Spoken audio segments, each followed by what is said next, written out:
PFT with Mike Florio every day on Peacock, the Unbuttoned podcast, Football Night in America. Chris Sims is with us here on God Bless Football. What's the game you're most excited for this weekend? Ooh, I I think it's the Packers Eagles game has, Yes. I think, the biggest potential to be special. Just because I think the Packers are one of the few teams in football that will never be physically outclassed by a team like the Eagles, the Lions, the Chiefs, the Ravens. They can hang right in there with them, right? The big question is Jordan Love, his health, the fact that he hasn't played that well, the fact that they're going into the playoffs after losing to Chicago and they were trying to win that game last week. And the Eagles are going to be a fresh football team. You know, other than Jalen Hurts, like he hasn't played and he's just about to get out of concussion protocol. That's your only concern there. But that game has a chance. I'm taking the Eagles, right? But I still think there's a lot of heavy hitters on the field. Bothers me in Green Bay. They have no Christian Watson, right? Romeo Doubs has been going through some stuff. Jordan Love, of course, not at his best. That worries me a little bit as far as Green Bay is concerned. If the Eagles happen to lose this game, is there a chance Nick Sirianni gets fired afterwards? I think that it could be a real possibility. Like my workmate Mike Florio, who you just talked about in PFT, I think he thinks there's a chance. Right, a team that talented, if they go out one and done, right, there could be trouble. He also thinks there's a chance the Baltimore Ravens, like if they go one and done with this team, wow, Harbaugh could be in trouble. If it looks bad against and let's say vice versa, the Baltimore dominates Pittsburgh.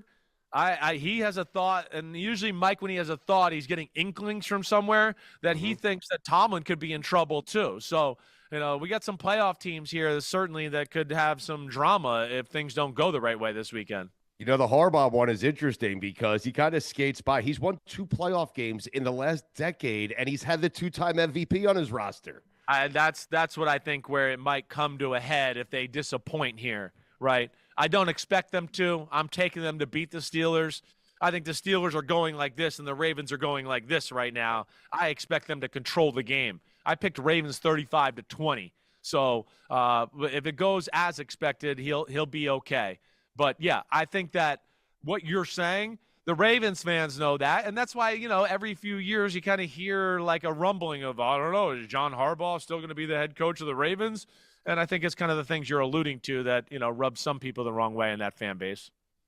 Chris, what's wrong with the Steelers? They're on this giant skid, and there's no big injury or something where you could point to and go, oh, well, they lost that guy, and that's why they're not doing it.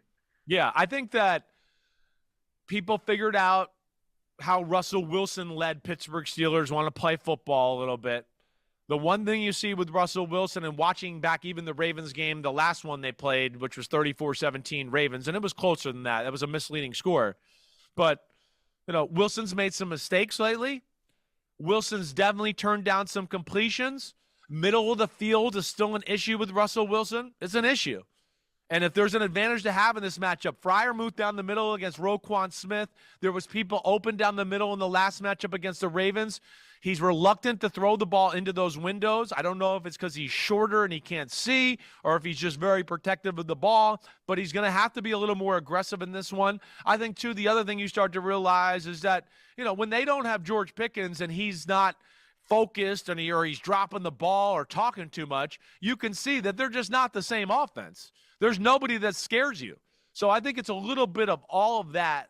And then the defense is good, but it's not great. I think that's probably the big thing I look there. I'm expecting Baltimore to kind of control this game, Mikey A. Like jump off to a big lead and then kind of take the foot off the gas pedal. And, you know, Pittsburgh kind of comes back to make it look respectable.